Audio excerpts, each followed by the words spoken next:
Okay, it looks like we're ready to go. Welcome, boys and girls, and thank you for joining us today in our interactive engineering webinar. Before we begin, I want to go over some basic rules. Parents and older siblings, please help your young students mute their mics and keep them muted during the entire event so that we can hear all our presenters clearly.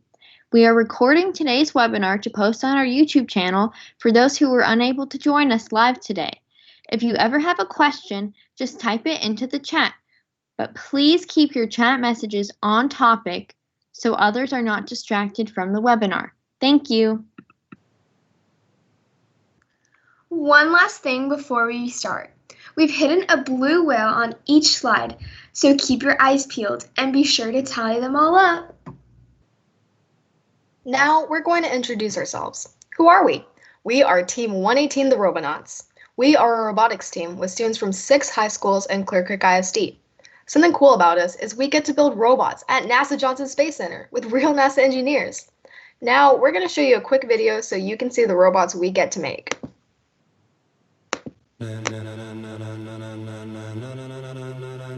Ladies and gentlemen, ladies and gentlemen, are you ready? Are you ready? Get ready, no.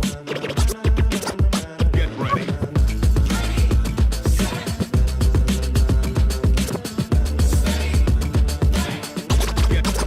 Get ready.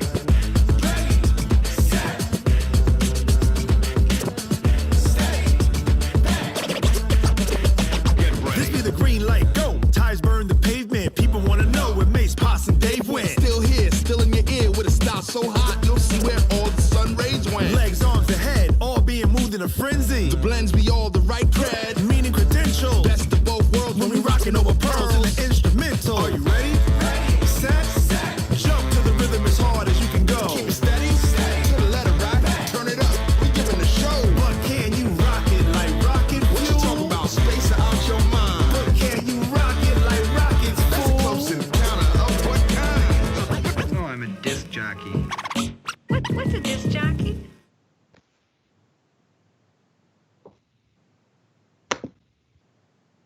All right, now that you've met our robot Mobius, let's meet our instructors. Hi, my name is Esther, and I'm a 12th grader at Clear Springs High School. I first started robotics in 7th grade, and I've loved engineering ever since. In the future, I want to build robots that can help people.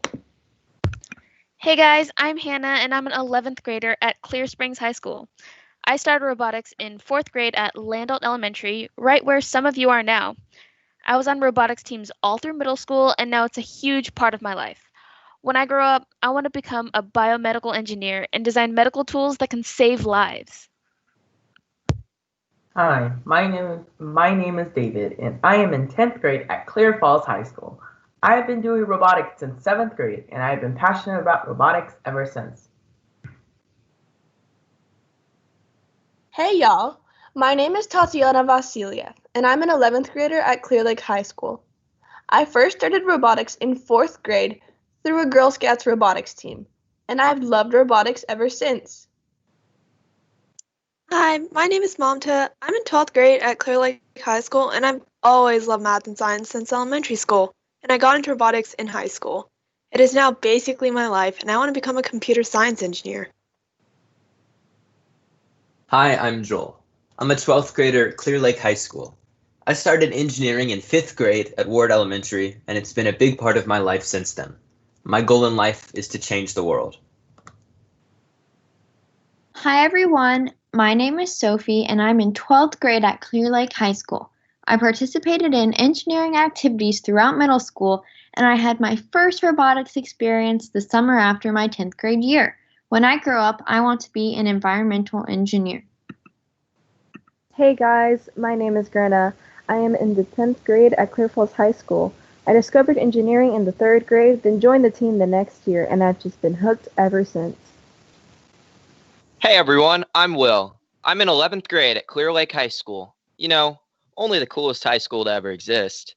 I began my engineering career in 3rd grade, after seeing my older brother do Lego robotics. I just knew it was my destiny to do the same. When I grow up, I plan on becoming a mechanical engineer and helping change the world for the better. Hi, y'all. My name is Rebecca. I'm in 12th grade and attend Clear Lake High School. I found out about engineering in the 4th grade after joining my elementary school's robotics team and have been involved with engineering and robotics since then. In the future, I want to be an ocean engineer. All right. First, I want to tell y'all about the fun stuff that we're going to be doing today. The first thing we're going to be doing is gathering materials for a secret challenge. I can't tell you what it is yet, but I promise that it's going to be awesome. Next, we're going to tell you a little bit about what engineering is, what makes it so cool, why we like it, and why you should be interested in it too. Then, we're going to teach you about the engineering design process, which is a huge part of being a successful engineer. After that, we're going to play a game where you will have the chance to problem solve and think like real engineers. Lastly, we'll be doing that super fun challenge that I told you guys about earlier. If you haven't already gathered your materials, or you're just joining us, you will need to gather these items to participate in the challenge later in the webinar. First, you need multiple large sheets of tinfoil. 5 or so sheets the size of a piece of printer paper should be perfect. I would keep a tinfoil roll on hand so you can tear more as we go. You also need some weights. This can be anything that's small, waterproof, and you have a lot of. You can use coins, washers, flat marbles, or anything else that you have at home. Lastly, you need a shallow bucket of water, or you can use a large bowl. Everyone, please be careful with your technology around water. If your device falls in, it can get really damaged, and you could possibly get electrocuted. We really don't want any of you guys to get hurt. Make sure to keep your device and your water far away from each other. Parents, we ask that you keep an eye on your kids when we use the water to prevent injury or damage. Engineering is a part of our everyday lives. But what exactly is it? Engineering is a skill that uses science, math, and technology to solve problems. But who exactly are engineers? Engineers are normal but very cool people. They are also creative problem solvers that design and invent products to make our lives easier. Engineering is all around you. In fact, pretty much everything you can see was built by an engineer. Also, engineers design and build lots of things that relate to the ocean, and I'll discuss a few of those things with you today. Today we're going to teach you how to think like an engineer. This is a submarine, something y'all may have seen before, especially in movies. Over the last 100 years, this super cool underwater boat has been created and improved by engineers, so it is safer and works better. As far as things in the ocean go, it's got to be one of the coolest and most creative because it can stay underwater for a long time. This is a filter for an aquarium, something y'all might have in your houses. Over the years, engineers have made these filters smaller and more efficient. The filters we have these days work a lot better than the first one ever made because of the use of the engineering design process. Now, you're probably asking yourself, why is engineering so cool? There are so many reasons why engineering is so cool. First, engineering saves the world and lives. From cool machines used to protect nature, all the way to robots used in hospitals to clean rooms. Engineering has been used to help improve the environment and people's lives. Second, engineering is all around us. Look at the house around you. Think about cell phones, airplanes, and even the car you ride in. All these things have something in common. Engineers made them. Another special thing about engineering is that it gives us so many cool things we get to use and enjoy every day. Take the computer you're on right now as an example. Engineers have spent countless hours working on that computer to make it better and better. And lastly, engineering is such a fun subject to get into because you're able to do anything you set your mind to. And the best part is there's something for everybody. From engineering of sound and making music to designing rockets that will bring astronauts to Mars. There's something for everybody to love in engineering. If you have any questions so far, leave them in the chat. We'll answer them as best as we can throughout the presentation.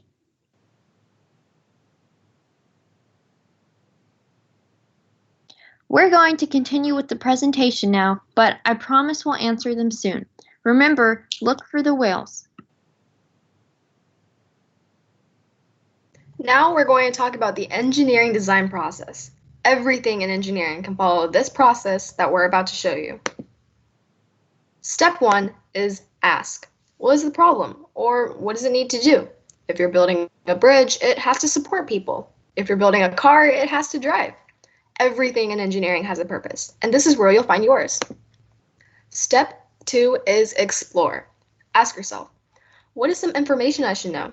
This is where you'll do your scientific research. You can also ask, what are some possible solutions? See what people have already done for this problem, see what worked and what didn't. Moving on to step 3, this is where you will make your first model. Now that we know our research, what is a way that we can solve this problem? Don't worry, your first try doesn't have to be perfect, because next is step 4, evaluate. How well does the model work? If something doesn't work in the model, how can we fix it? Step 5 is explain. Now that your model solves a problem, explain to your teammates how it works. From here, you can also ask, how can the model be improved? In engineering, things can always be better. The only limit is your imagination. Now, what is our problem? Meet our friend Nathan. He loves travel and he's on a mission to explore the world around him. Today, he needs to cross an ocean with his luggage. We need to design something to help him see the world with his luggage as well as souvenirs he gathers. Let's think. How can we design something that can float? Now that you have been introduced to our problem, you will need to do some research to better understand certain parts of the problem. Since you need to design something that can float, you would need to understand why things float. We are going to do some research by showing you a fun video on why things sink or float. Kids want to know. Have you ever taken a bath or played in a swimming pool, lake, or ocean? Maybe you've noticed that there are some things that make really good bath or pool toys, and other things, well, not so much. The term buoyancy refers to how well something floats or sinks. If something is able to float, we would say that it's buoyant. So, what makes something float or sink? Generally, we can determine if something can float by feeling its weight. Usually, if something is light, it floats or is positively buoyant. If it's heavy, then it sinks or is negatively buoyant. This is an easy enough explanation for us to accept, right? But the idea becomes shaky when we consider why something really, really heavy, like a cruise ship, is able to float. To understand this, we need to understand the concept of density. Density is the amount of stuff or mass something has inside of it, compared to its volume or size. For example, if we look at this bucket full of sand, we would say that it's more dense than this identical empty bucket, because the bucket full of sand has more stuff. It's got more mass. Another example is this bowling ball. It has more mass than a basketball because a basketball is full of air, but a bowling ball is full of stuff. So even though the bowling ball is smaller, it's more dense than the basketball. So what does this have to do with buoyancy? The next concept we need to tackle is called Archimedes' principle. Archimedes was a mathematician and philosopher who lived in ancient Greece.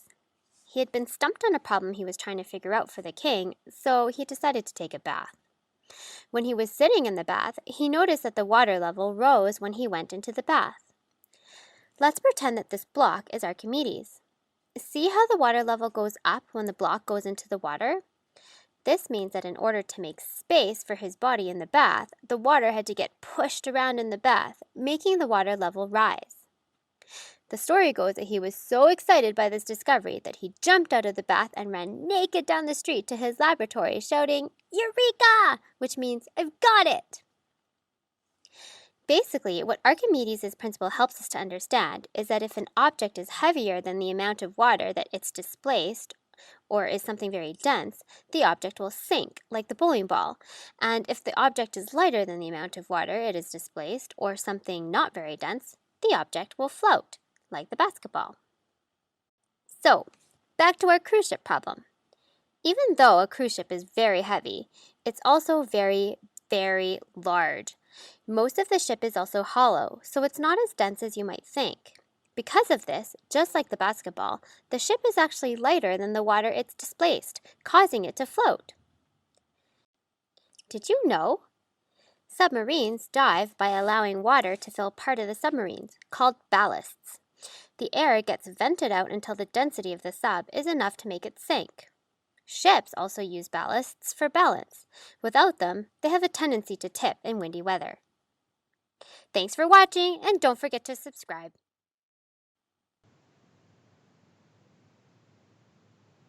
Let's think. Why do certain items sink and others float?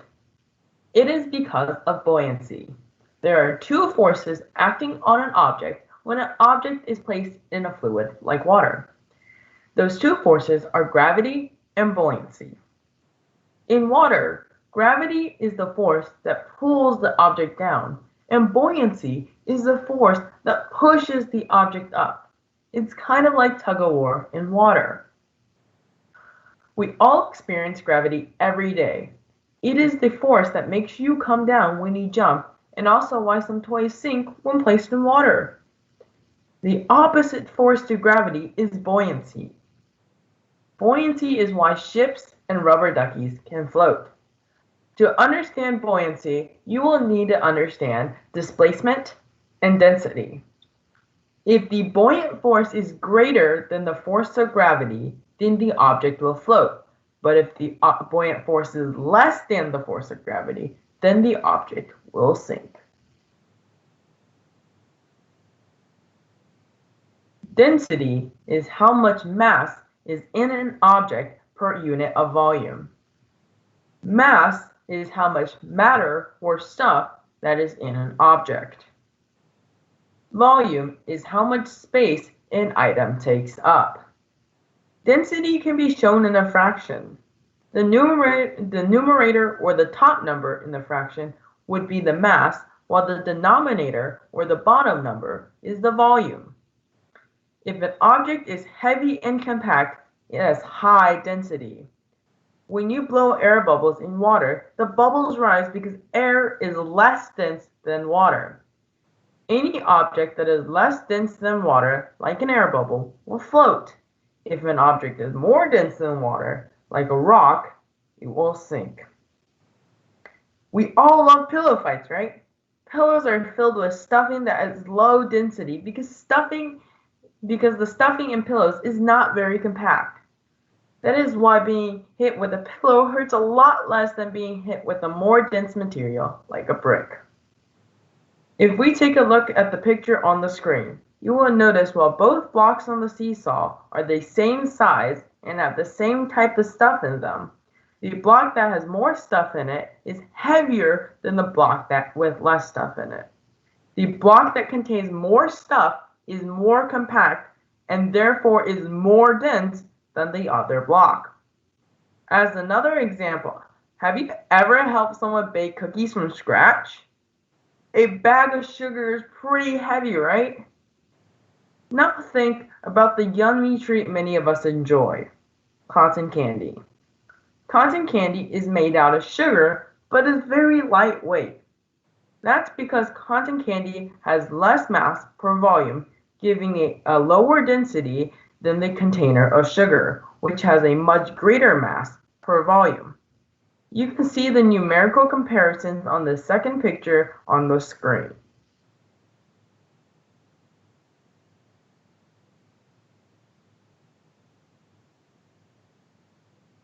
Boys and girls, we've got something really cool and unique to show you today for our mystery engineering object. Check it out. This is a mystery bead bottle. You must be thinking, don't beads sink? Why are they hovering in the middle of the liquid? Well, let me tell you, there are two different liquids in the bottle and two different types of beads. In the top half of the bottle, there is a layer of rubbing alcohol, and at the bottom half, there is salt water. The beads are also of different materials and sizes, so the blue beads are heavier than the white beads. Salt water is heavier and more dense than rubbing alcohol when comparing the same amounts of liquid, so the rubbing alcohol rises above the salt water. When comparing the same amounts of space, the beads are all heavier than the rubbing alcohol, but the beads are also lighter than the salt water. This causes the beads to settle on top of the salt water, but underneath the rubbing alcohol, hence in the middle of the bottle.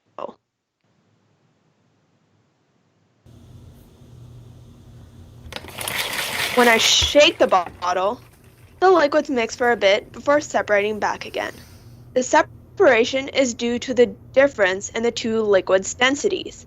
When the salt water and rubbing alcohol mix, the white beads that are lighter float to the top, and the blue beads that are heavier sink to the bottom. As the salt water and rubbing alcohol separate, with the salt water at the bottom and rubbing alcohol at the top due to their different densities, the beads slowly settle in the middle. If you like to have your own mystery bead bottle, you can try this at home with your parents. The instructions to make it will be emailed to your parents. Now that you have seen a great example showing densities in action, let's talk about displacement. Displacement is the amount of a fluid that an object moves aside. To understand displacement, you will need to understand Archimedes' principle. Remember the story of Archimedes in the bathtub from the research video we watched? Archimedes' principle tells us that if the object's weight is less than or equal to the weight of the liquid it displaces or moves away, then the object will float. Let's dive deeper and explore displacement. See the picture with the balance scale? Notice how the balance scale is level or balanced? This means that Archimedes weighs the same as the water he displaced. This also means that he is able to float. When you take a bath, did you notice what Archimedes noticed? Did you notice that the water level rises? That's because your body takes up space where the water was, so the water must move out of the way. This is an example of displacement. If an object displaces less water than the weight of itself, then it will sink. An example of this is a steel ball. If an object displaces more water than the weight of itself, then it would float. Have you ever seen a cruise ship and wonder how this heavy ship made of metal floats? Boys and girls, let's take a look at this huge boat. How do they float on the water and carry thousands of passengers at the same time? The secret to these huge ships is being buoyant, or able to float, is in that odd-shaped bottom of the ship. Do you see that red part on the bottom that juts out from the front of the ship? When the boat is in the ocean, that red part displaces or moves aside a ton of water. If you remember from our lesson, the more water your ship displaces, the more buoyant your ship is in the water. That's how cruise ships can carry lots of people and still stay afloat. If you have any questions so far, leave them in the chat. We'll answer them as best as we can throughout the presentation. Remember, these questions can be about robotics in general, how to join your local robotics teams, how to get involved in engineering, questions for us specifically, the Robonauts, and things like that. I'll give you a minute to type any questions you may have.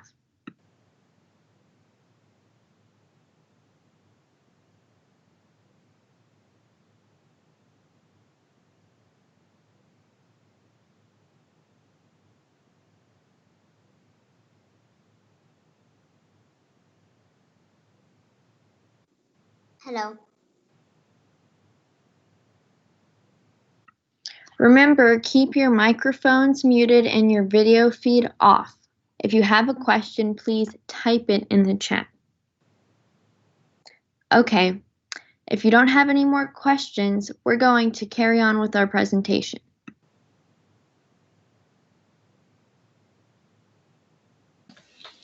Ladies and gentlemen, boys and girls, it's time to play the world's favorite game show, Sink or Floats. Sink or Float is a game show in which we take basic household objects, and you, the audience, has to guess if the object will, that's right, sink or float. Answers will be read from various people within the chat. And now, your host for Sink or Float, Will McGarity. Grana Vasquez. And Sophie Snap. Okay, everyone, it's time for the real stars of the show, the objects. First up, the banana. Do you think the banana will sink or float? Is the banana more or less dense than the water? Tell us what you think in the chat.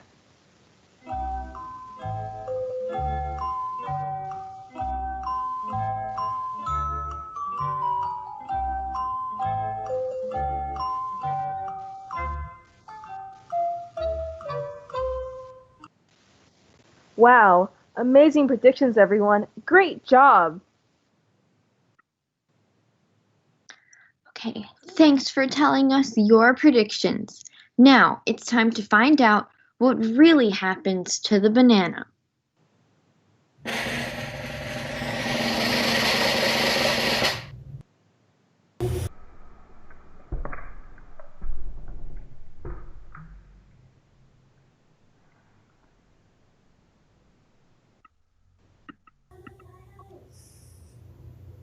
It floats. The banana is less dense than the water. Great job, guys.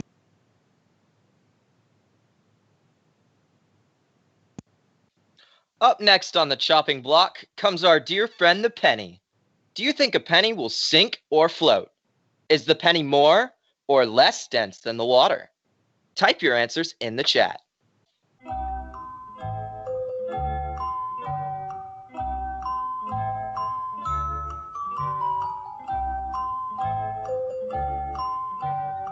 Sink.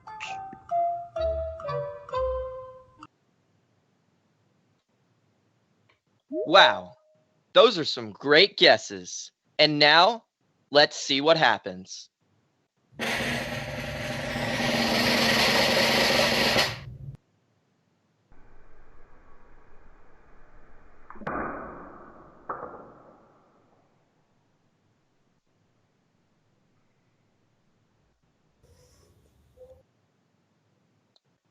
And it would seem our friend the penny isn't cut out for the job, as it takes the plunge into sinkland.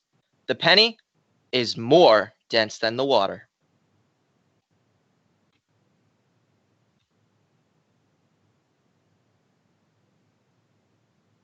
Now it's the spoon's time to shine. Will the spoon sink or float?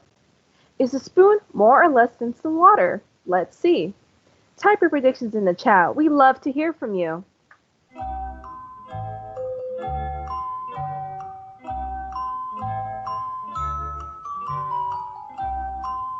Sink.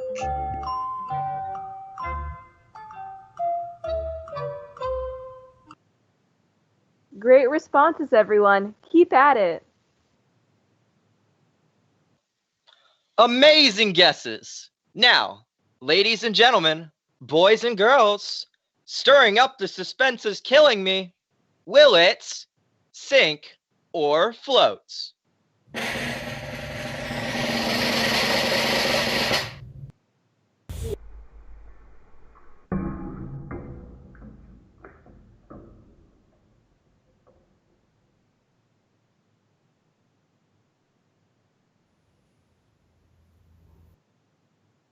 It would appear that the scoop here is that the spoon sinks, since it is more dense than the water. Back to you, Grenna. Thanks, Will. Now for our last object, a close relative of another friend of ours who lives in a pineapple under the sea. It's the sponge. So if nautical nonsense is something you wish, let's get right to it. Will the sponge sink or float?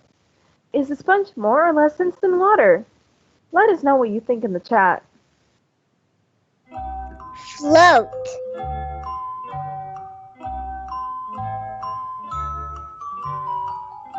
Float and then sink.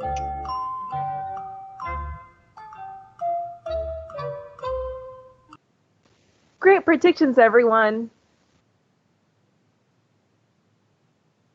Loving the participation from all of our contestants. And now, we'll see.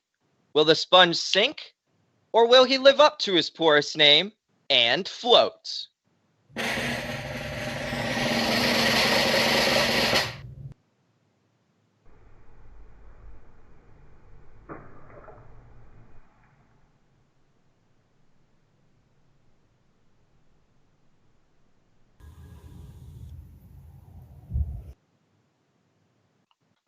It would appear our friend the sponge is too holy to sink.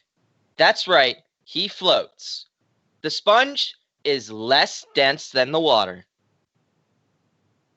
Now, before we get into brainstorm and solve our problem of getting Nathan across the ocean with all of his luggage, we have to know what our criteria and constraints are.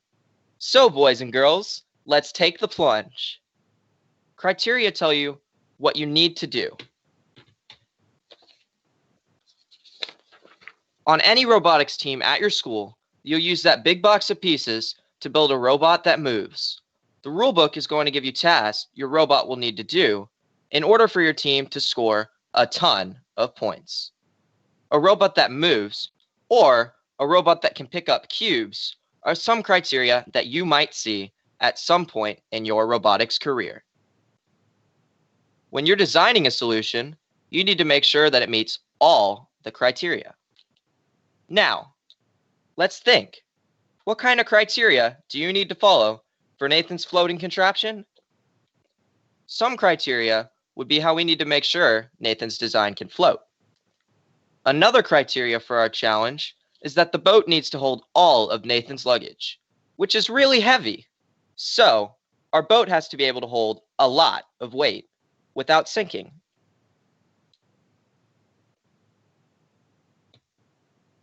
A constraint is a limitation or a restriction, which are kind of like a set of rules. If you decide to join your elementary school robotics team, all you're going to get to build the entire robot is that big box of materials. That's an example of a constraint. Your robot rulebook might give you some more constraints too, like how big your robot can be. When you design solutions, you always need to make sure you stay within your constraints. To solve Nathan's problem, we need to design something that can float and hold a lot of weight. Think about what your constraints would be. Well, we only have a few materials in front of us. Since Nathan is designing from his house, his solution can't have any tools that aren't in his house. This is one of our constraints. Our other constraints could be that we don't have a lot of time to design and build it. We don't have an unlimited amount of money either. These are some constraints that can limit your design.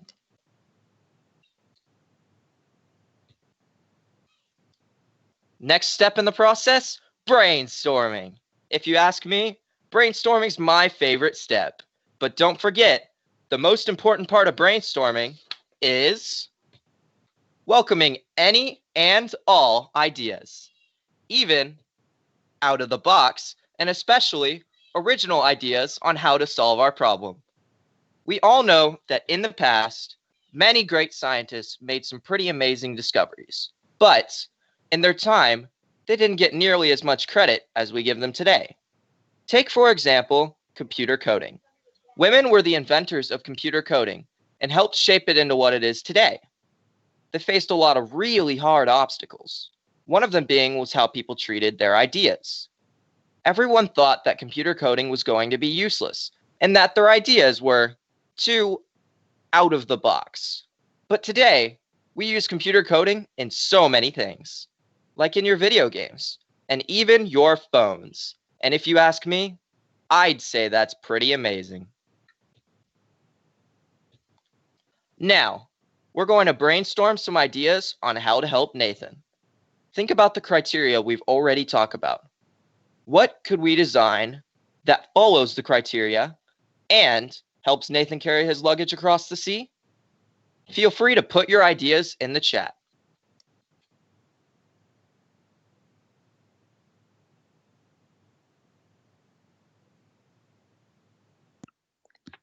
Let's take a look at the questions in the chat. Abigail asks, what is your favorite thing about engineering? Hey, Abigail. My personal favorite thing about engineering is the fact that it could help someone lead a better life, and you can like create something that can change something like forever in the future. But other than that, I think maybe that it's just a little fun puzzle for me to do.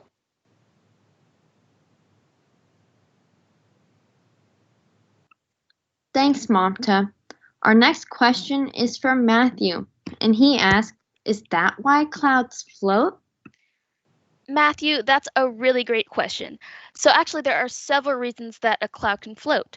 So what a cloud is, it's a bunch of really, really small droplets that are close together, but they're really small. They're like as big as a piece of dust. So even though dust is heavier than the air around it, the dust particle is so small that it can float in the air for a long time before falling.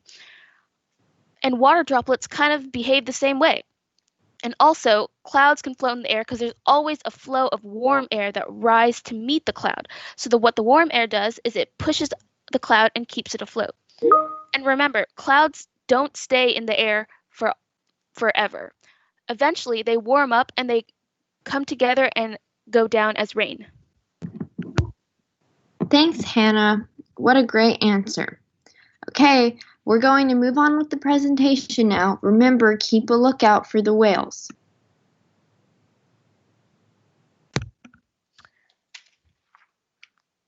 Today, we're going to use our tinfoil to build a boat for Nathan to carry all of his luggage. And just like engineers, we're going to make different models and see which one holds the most weight. So for this very first boat, we're going to start with a single rectangular sheet of tinfoil. I'm going to give you all a couple seconds to cut this sheet.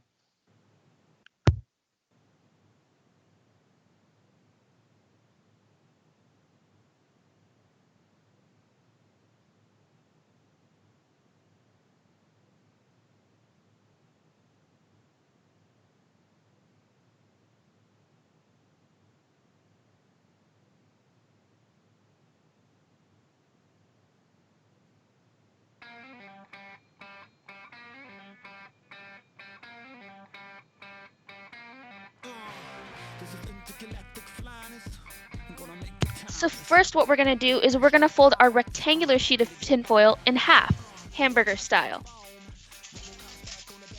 You want to fold the sheet as even as you can. Parents, please assist your younger children.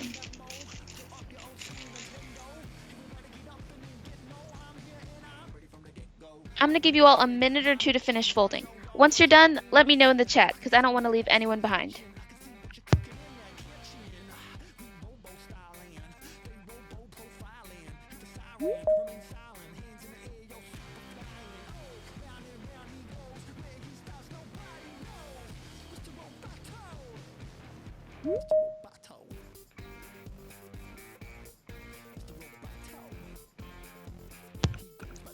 So next what we're going to do is we're going to fold these top corners of the sheet of tinfoil into the middle. You want to be really careful with this step because you want to fold the corner that has already been creased. Take a look at my screen. You see how this edge has already been folded? This is the edge that I want to fold to the middle. And you're going to fold this kind of like you would a paper airplane.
Now we're going to do the exact same thing on the other side.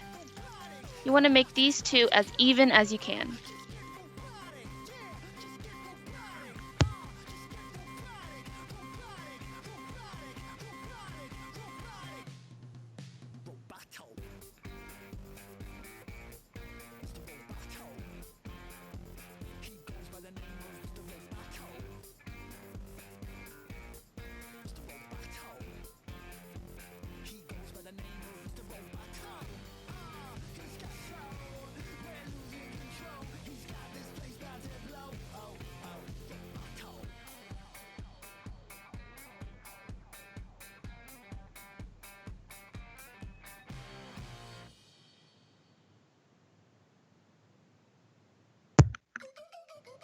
So now what we're going to do is we're going to get this little flap at the bottom and fold it upwards, just like this.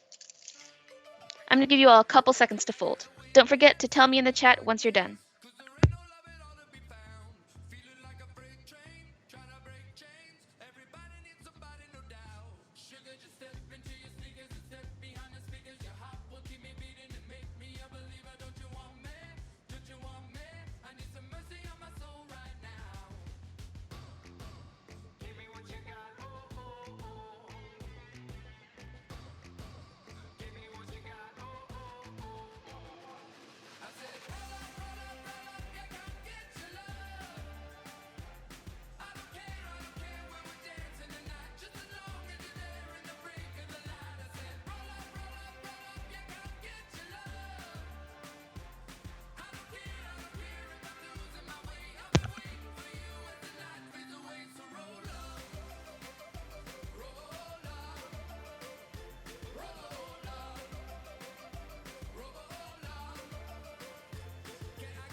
Alright, boys and girls, this step might be just a little bit harder. What you're going to do is you're going to pop open your boat, just like this. Then what you're going to do is you're going to use your hand to flatten the bottom of the boat against the table. And you want to flatten it until your boat can stand all by itself. This step is just a little bit hard, so I'll give you a minute or two to do it. You want to be really careful with this step and make sure you don't accidentally poke holes in the bottom of your boat.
Ladies and gentlemen, ladies and gentlemen, are you ready? Are you ready? Get ready, dog. Get ready. So next what we're going to do is we're going to fold the pointy corners of your boat inwards, just like that. This is going to make the walls of your boat just a little bit rounder. And you want to do that on both sides.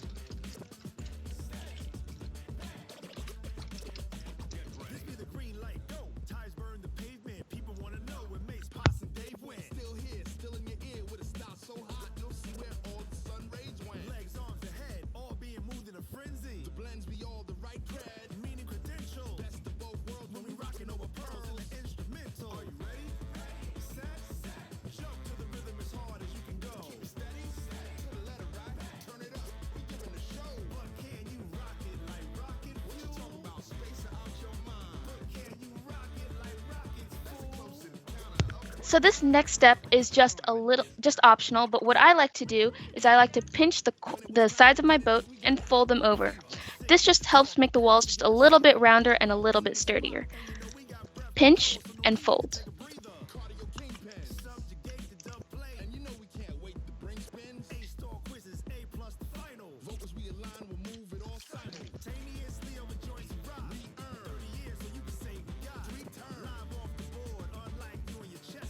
And that's it!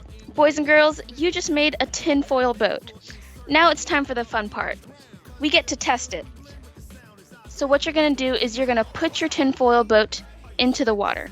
I want to remind you all to be super careful with your devices and protect them when they're around water. Parents, please keep an eye on your kids and protect your devices. Now we're going to start slowly adding Nathan's luggage.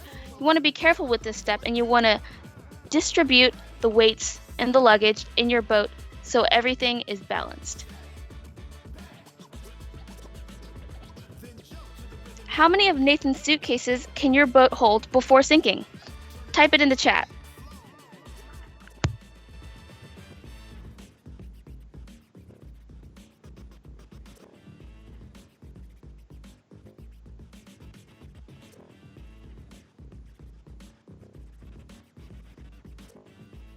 Didn't work, so I made a different one.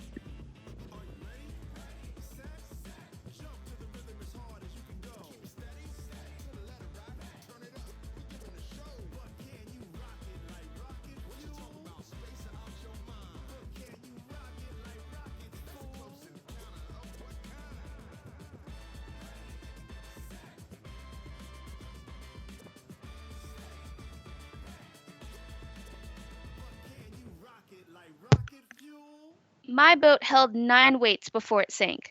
How many suitcases did yours hold?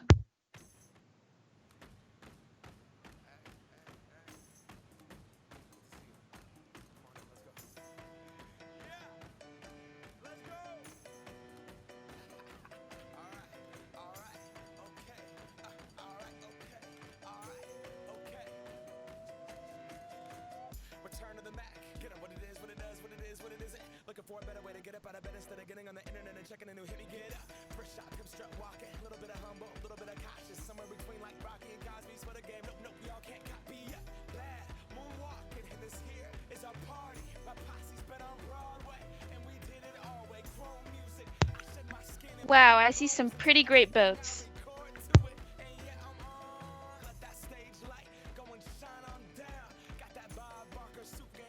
Okay, let's look at why the hat-shaped boat floats. First, the hat-shaped boat is really tall and can sit deep into the water. Because of that, it displaces lots of water. Pay attention to how the boat is shaped. It's mostly full of air, right? That means that the boat is less dense than the water, and we know that things that are less dense than water float on water. So we've come to the part of the design process where we evaluate our design. So how can we redesign our boat to hold more weight? Think about what other types of boats we could try. What happens if we make the bottom of the boat bigger? Any last questions, guys? If so, leave them in the chat. We'll answer them in a few minutes when the webinar is almost over. Also, we're about to tell you how many whales there were throughout the presentation, so start totaling up the whales now. This right here is a raft-inspired tinfoil boat. So let's see if this boat, which has a larger bottom, will hold more weight. For this boat, we're going to start with the square sheet of tinfoil. You want to make this sheet a lot bigger than your other one.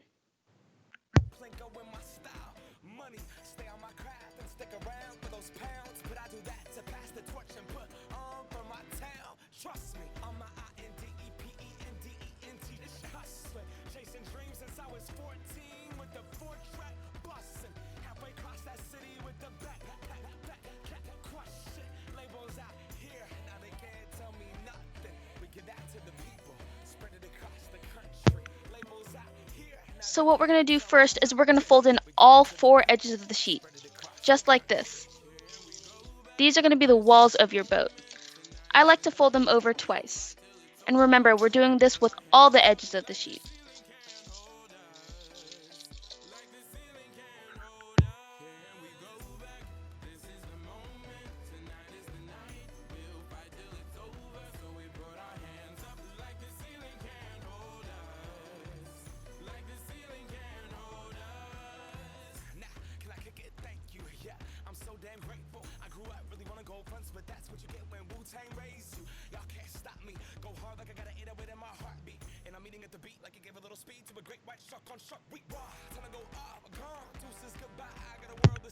Don't forget, when you're done, let me know in the chat.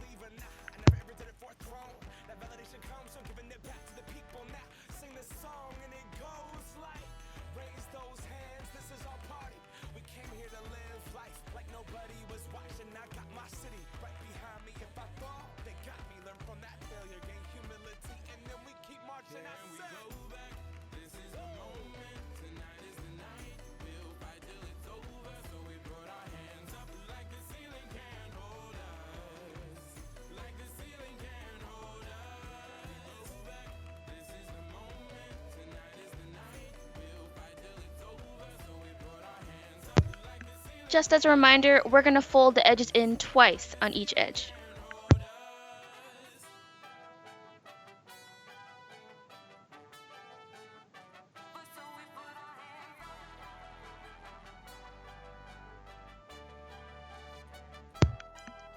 So in this next step, we're going to bend all of the edges upwards, just like this. What I like to do is I like to pinch the corners just a little bit so all the walls can come up.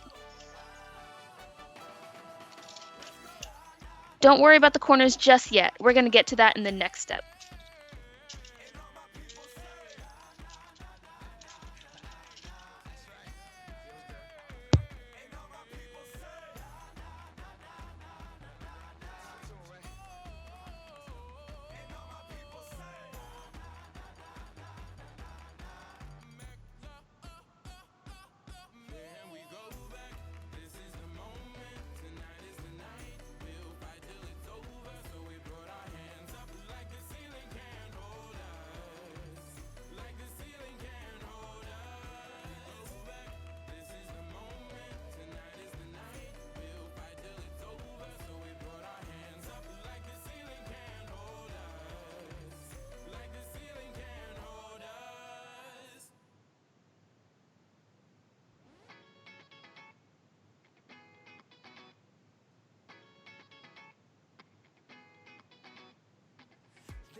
Alrighty, this step might be just a little bit hard, so parents, please help out your younger students.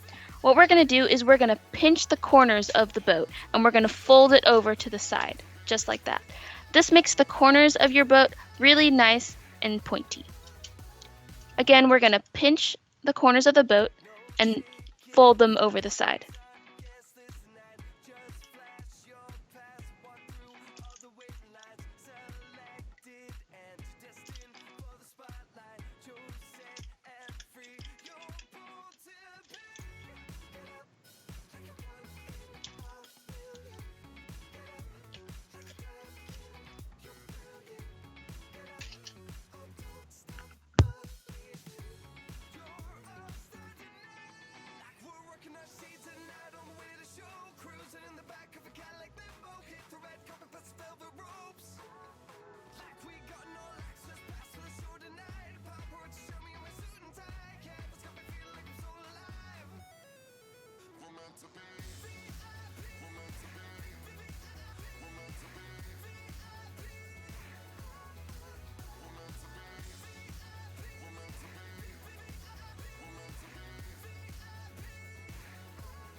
And that's it. Boys and girls, give yourself a pat on the back because you just made a raft-style boat. So now's the fun part. It's time to test it out. Go ahead and get your bucket of water again. Place your boat into the water and start slowly adding Nathan's suitcases. Make sure to spread out all of Nathan's luggage so that the load is balanced. So how'd your raft do? Did it hold more or less weight than your very first boat? Let me know in the chat.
Wow, guys, your boat sure held a lot of luggage.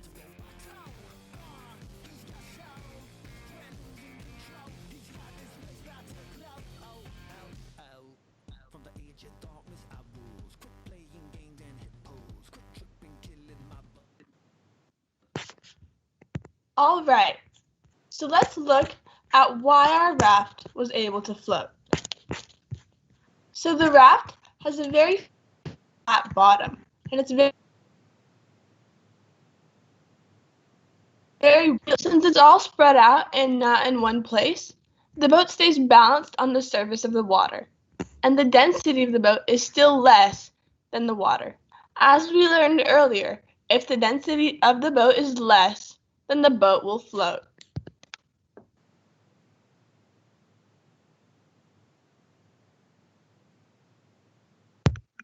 A really important part of engineering is trying to make your design better.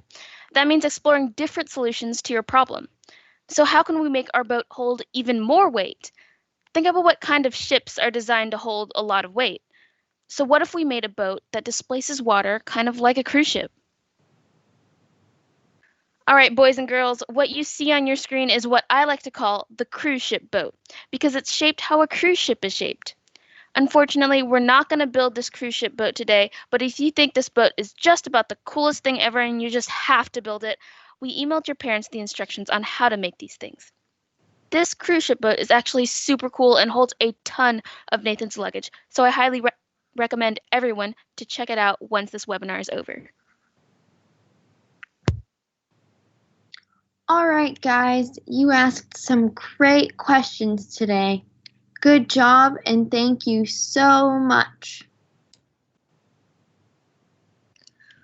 Alrighty, boys and girls. Did you remember to look for all the whales?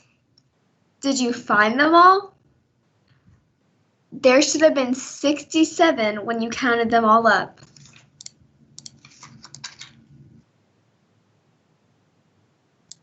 In the CCIC school district, we have VexIQ robotics teams at every elementary school. If you're in 4th or 5th grade, ask at your school for information about the team to join if you're interested. It is a great way to get into robotics as robots have easy-to-use, snap-together parts that help thinking about the process of design and creation at an early age. We'll be sending out a flyer soon with information about contacting teachers at your elementary school in CCISD.